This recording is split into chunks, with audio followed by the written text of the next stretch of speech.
Hi everyone, my name is Harshal. Today we are going to discuss about the exception handling in Java. So today date is 9th of August 2022. So basically before going to the exception handling, first we will understand what is the exception. So when you talk about the exception, general meaning is nothing but abnormal conditions. So when you talk about this exception in terms of Java or your technical language, so the exception is nothing but which arise and which disturb, it is the abnormal conditions arise while compiling or while running the application or your program, and this particular exception disturb the normal flow of your program, or in some cases if there is a no exception handling code is written, so it also terminate or abort your remaining statement. So for example, I have written a program of 12 to 15 lines. So suppose the JVM executed first line, second line, third line, fourth line, fifth line, and there is an exception in sixth point. So it will check if there is any exception code is written or not. If it is not, then it will abort the program and the normal flow of a program is disturbed.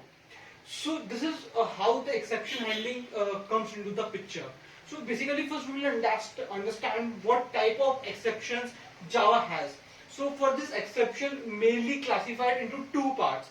First is checked and second one is unchecked.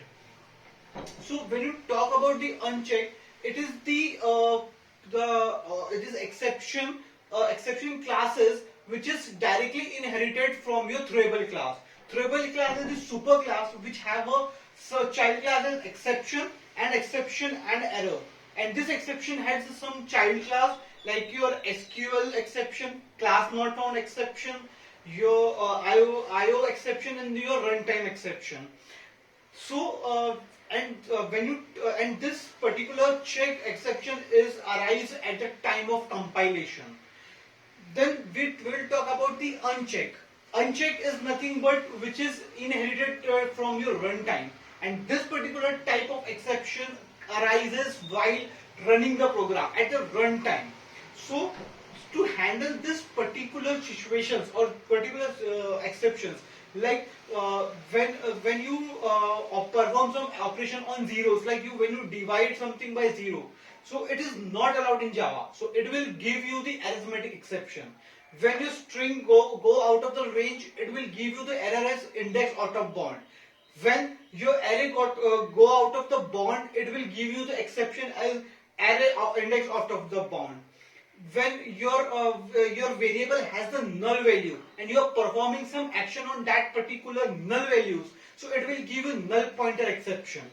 When you are your variable is in a string and you are converting in that particular in integers, so this will give you the number format exception. So this will all exception will disturb your normal flow of a program. So to handle this situation, there is a mechanism, or you can say a particular thing which known as exception handling. This exception handling used to execute that particular program without with dealing the exception and go the normal flow. So when you talk about this exception handling, we have some keywords which is used to write that particular code. First is your try keyword. Try keyword is nothing but it is a in which you will write the exception.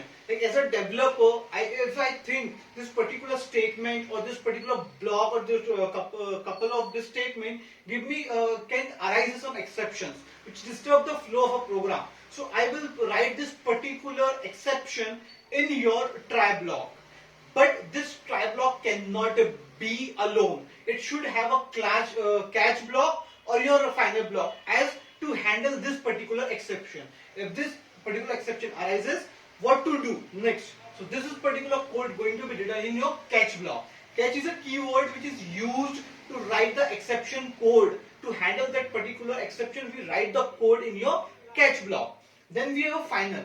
Final, it is used to given to particular block or a statement which is executed whenever or whatever the exception is.